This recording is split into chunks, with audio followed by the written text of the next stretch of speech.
In this video I'm going to show you a handy method of removing airlocks from hot taps or blockages.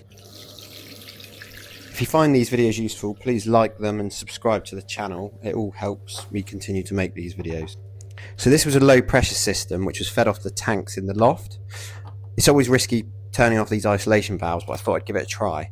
So my impression of this one was that there was an airlock in these taps. One thing you can sometimes do is hold your hand over the spout and slowly turn the taps on. That can often clear the airlock. In this case, because it was gravity fed in a bungalow, it didn't seem to work. So what I decided to do was isolate the valve on the hot. I then removed the flexible connector, and you quite often get bits of grit come down through the pipeline. These can end up in the tap, in the isolation valve, or in the pipework itself. So once I disconnected it from here, I can actually check to make sure the flexi was all alright, which in this case it all looked fine. I didn't really suspect there was a blockage, but it's worth checking on these bits. I then point this into the bucket, turn on the cold tap, which flushes the water down through this flexible connector, showing that there was no blockage inside the tap or this connector. Here I disconnect the top nut off the isolation valve. The reason for this is it gives me a bit more play when trying to flush through the isolation valve. And what I did here was get another flexible tap connector that I had in the van and connect it onto the top, allowing me to divert it into the bucket like I did with the flexible tap connector from the tap.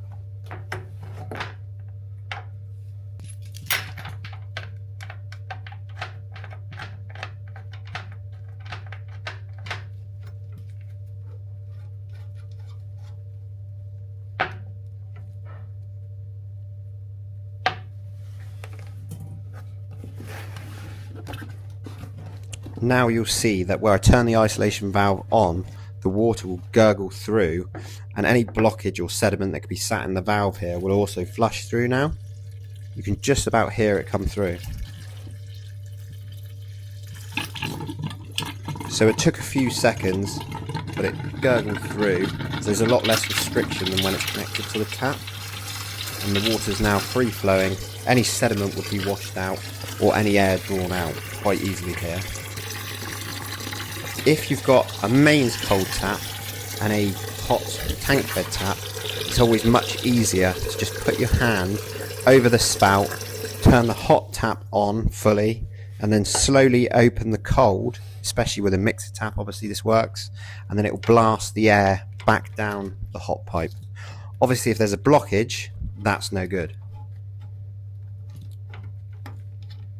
Now here I've just reconnected everything back up, put it all back together, a bit of jointing compound on the olive here because I like to use that every time, especially on older olives.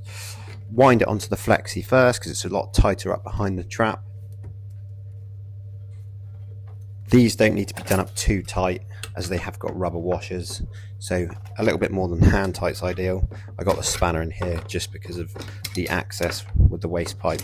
I'd rather not take that apart because it's a recipe for more leaks.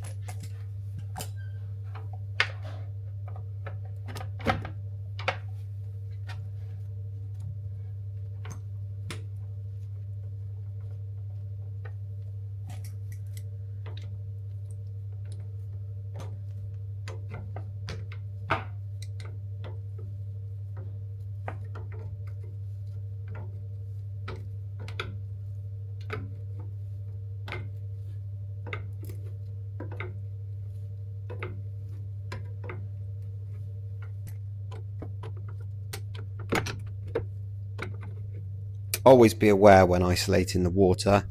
These isolation valves, they looked a bit dubious, but I always try them first anyway because I'm quite confident I can always shut the water off somewhere if I need to replace them. On this occasion it was fine, everything's back on here, no leaks, which is great.